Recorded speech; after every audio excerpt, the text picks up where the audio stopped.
Assalamualaikum warahmatullahi wabarakatuh. Perkenalkan, nama saya Nuning Iniarti, saya dari kelompok 5. Di sini saya mewakili rekan saya yang terdiri dari 3 orang. Yang pertama, Nuning Iniarti, saya sendiri. Selanjutnya, Okta Yulita dan Rizky Mardiansyah. Di sini kami akan mempresentasikan atau menjelaskan tentang manajemen kesehatan wilayah. Yang pertama, air gambut. Air gambut adalah air permukaan yang berasal dari daerah dengan kondisi tanah yang bergambut. Air tersebut banyak dijumpai di daerah Kalimantan dan Sumatera dengan ciri-ciri intensitas dengan warna, kandungan zat organik yang tinggi serta tingkat kesamaan yang rendah. Baiklah, di sini juga ada proses terjadinya air gambut.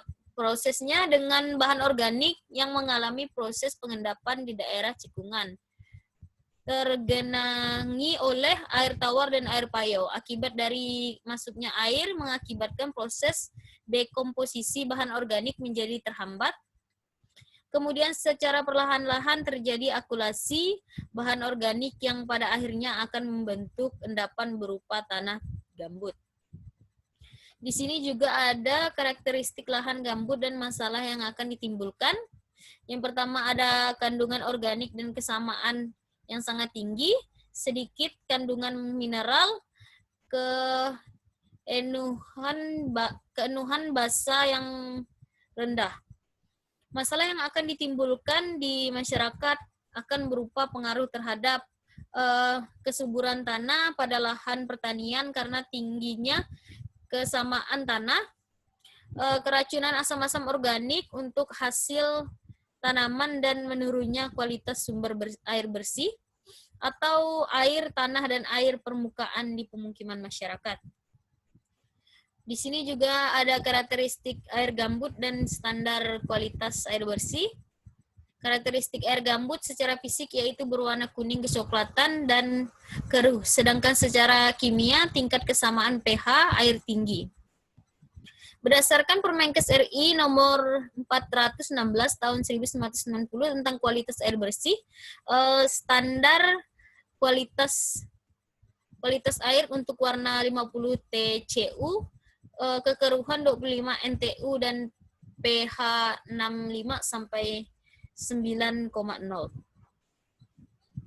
Masalah kesehatan yang dapat ditimbulkan dari air gambut, yang pertama ada penyakit kulit, yang kedua ada diare, yang ketiga ada demam tipoid, yang keenam ada malaria dan filariasis serta DBD.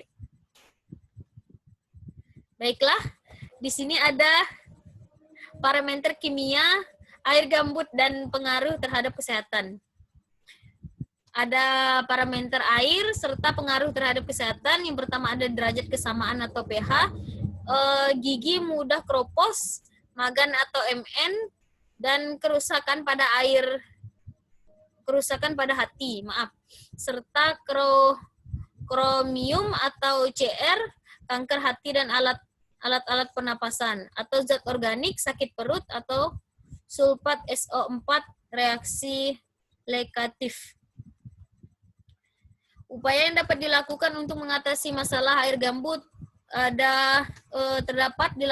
dilakukan yaitu melakukan pengolahan air gambut menjadi sumber air bersih yang aman bagi kesehatan untuk skala rumah tangga, dapat berupa pengolahan dengan menggunakan penyaringan air sederhana yaitu menggunakan kapur, pasir, dan ijuk.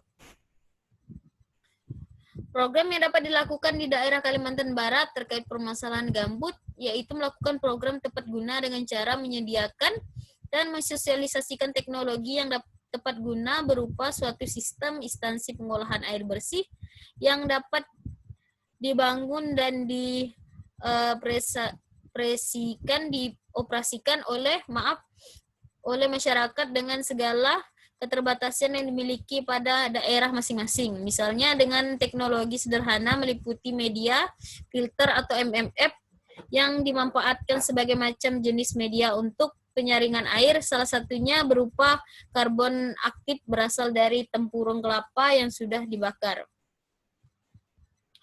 Baiklah, sekian review atau presentasi dari saya. Kurang lebihnya saya minta maaf. Wabillahi taufiq wa hidayah. Wassalamualaikum warahmatullahi wabarakatuh.